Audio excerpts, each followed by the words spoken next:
Bonjour, je suis Austin Leduc, adjoint à la direction des centres de protection des mineurs et des adultes vulnérables. J'ai le plaisir de vous présenter notre invité d'aujourd'hui, professeur Dr. Bouma Maïcha, professeur adjoint à l'école de counseling, psychothérapie et spiritualité à l'Université Saint-Paul, Ottawa. Ses principaux intérêts de recherche incluent la norme socioculturelle, tabous sociaux, traumatisme, violence sexuelle et violence interpersonnelle ancrées dans la croyance culturelle, les images de soi et de l'autrui, ainsi que la contextualisation de la psychothérapie en Afrique subsaharienne. Le professeur Maïcha sera interviewé par le professeur émérite Dr. Caroline Desmesures, fondatrice du Centre de protection des mineurs et des adultes vulnérables. Bienvenue. Donc, bonjour, professeur Bouma. Je suis très contente que vous avez accepté de faire ce podcast. Et donc, on va parler de quelque chose qui fait vraiment partie de votre expertise, c'est-à-dire le trauma. C'est un sujet qui est assez difficile et qui est utilisé presque chaque jour. Les gens utilisent le mot trauma dans chaque contexte, même s'il n'y a pas lieu d'un trauma. Et donc, j'aimerais bien que vous nous expliquiez un peu c'est quoi le trauma, qu'est-ce que c'est le trauma. Alors, merci pour l'accueil et de m'accorder ce temps de partager quelques notions sur le trauma.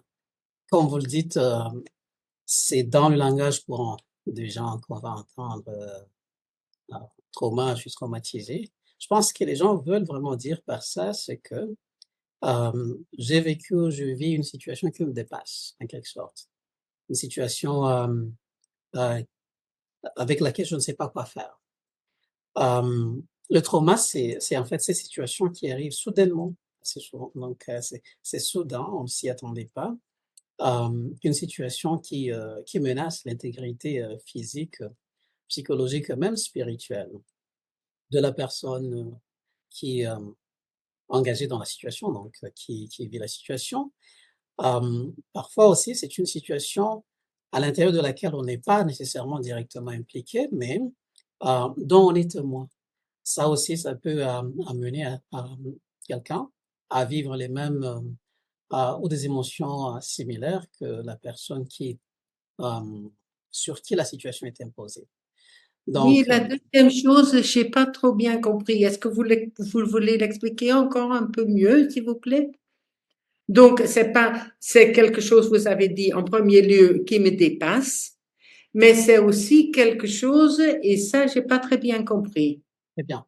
Donc, oui, en termes de langage courant, ce que les gens veulent dire, c'est quelque chose qui dépasse leur capacité, qui sort de l'ordinaire, en fait, qui les fait peur, quelque chose qui les fait peur. Mais de manière assez générale, c'est cette situation qui arrive soudainement. On ne s'y attendait pas, c'est soudain et ça menace l'intégrité physique, l'intégrité psychologique et même l'intégrité spirituelle de la personne qui subit la situation. Par ailleurs, ça ne s'arrête pas à la personne qui subit directement la situation, ça peut aller jusqu'à toute personne qui est témoin de cette situation. Ça peut être témoin direct ou témoin indirect.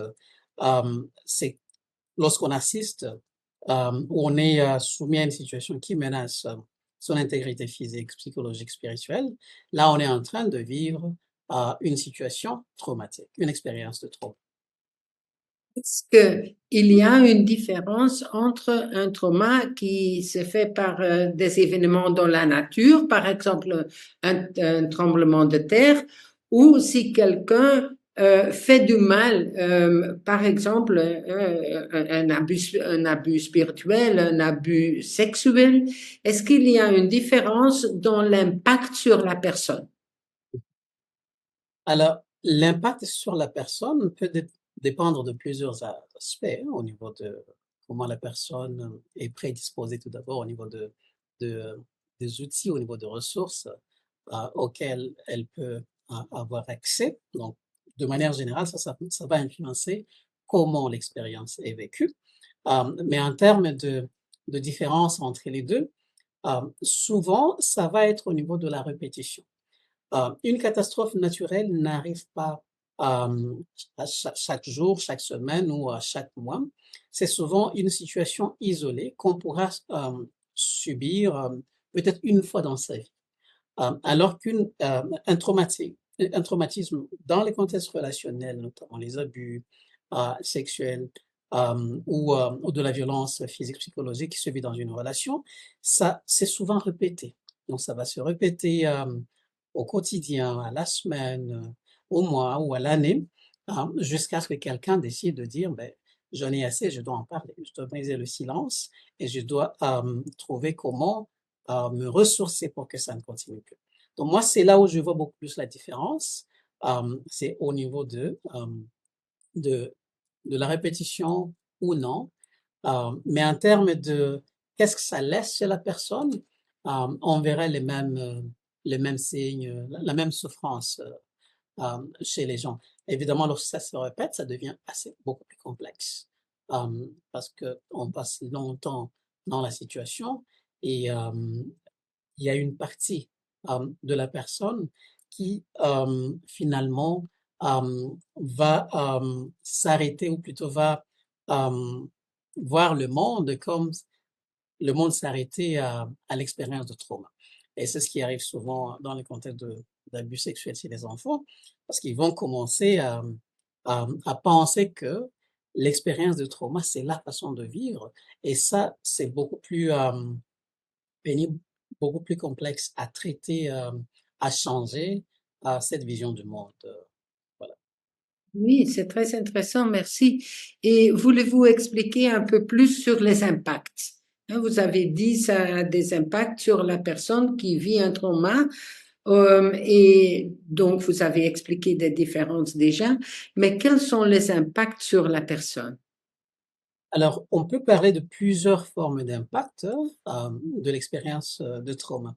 Tout d'abord, je dois préciser que nous pouvons être nombreux à vivre une expérience de traumatisme et certains parmi nous vont développer, notamment ce qu'on pourrait appeler le trouble de stress post-traumatique, donc vont développer une forme de souffrance psychologique plus prononcée que d'autres, dépendamment encore de quand est-ce qu'on a eu accès aux ressources, donc au soutien, combien de temps ça a duré, et d'autres ressources dont on est prédisposé.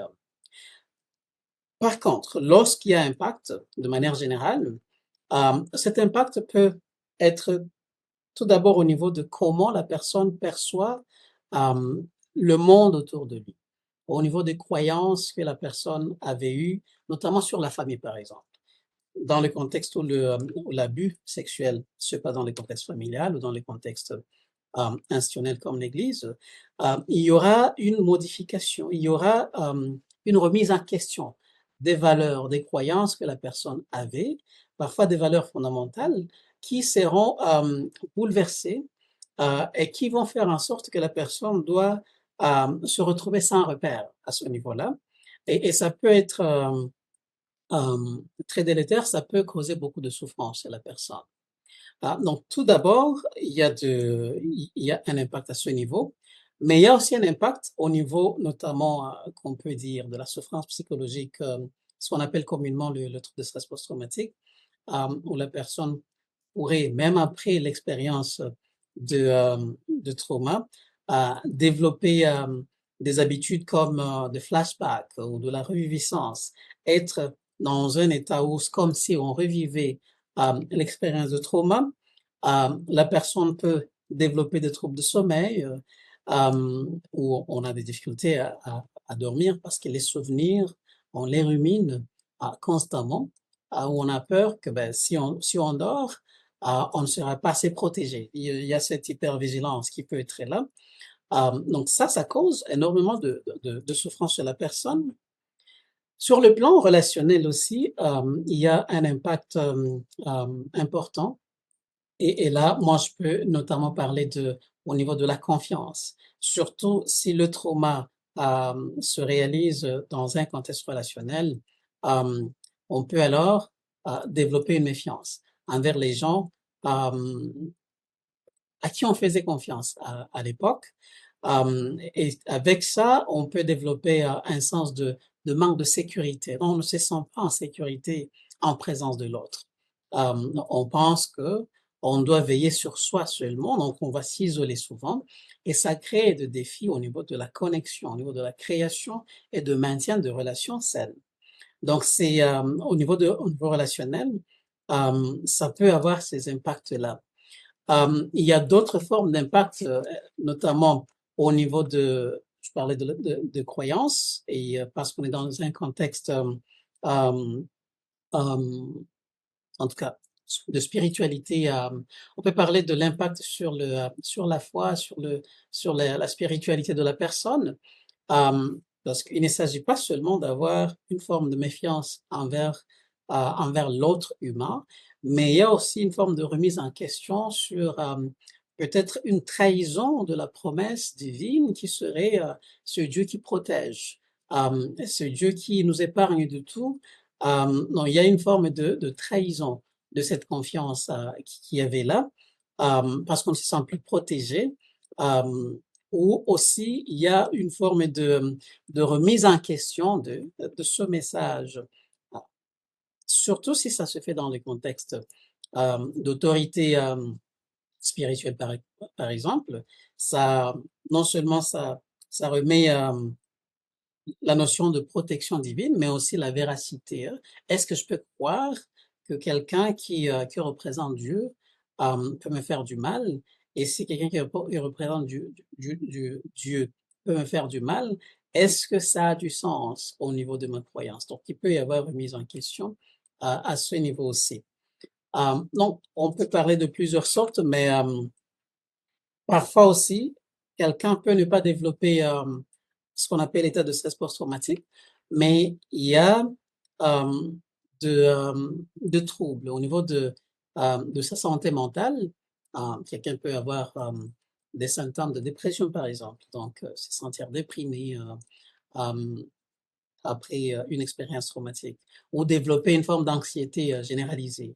La personne, par exemple, qui a vécu une attaque il assistait ou elle assistait à un match de foot, peut développer une forme de phobie, une forme d'anxiété à aller au stade encore.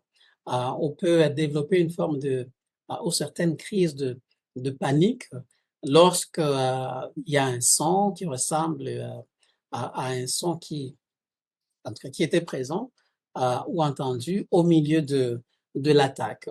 Donc, ça peut avoir pareilles conséquences. Et même au niveau de la régulation des émotions, quelqu'un peut avoir des difficultés à être émotionnellement stable.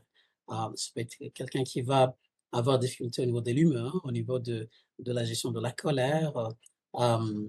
Donc, tout ça, même si on n'a pas, on ne rencontre parce qu'on dirait de critères de diagnostic d'un trouble de stress post-traumatique qui est relié directement à une expérience traumatique, il peut y avoir présence de ces autres défis sur la santé mentale, sur la santé relationnelle et même sur la perception du monde chez la victime. Merci, professeur Bouma. C'était vraiment très intéressant. On va vous inviter encore une fois parce qu'on va pas s'arrêter avec l'impact du trauma. Bien sûr, on veut aussi parler sur comment guérir d'un trauma. Mais ça sera pour un podcast dans le futur. Et pour l'instant, je vous remercie beaucoup. Et moi qui vous remercie en tout cas pour l'occasion de partager avec l'auditoire. Merci d'avoir suivi cet épisode. Les balados feront une pause pendant les mois d'été. Nous avons hâte de vous retrouver en septembre 2025.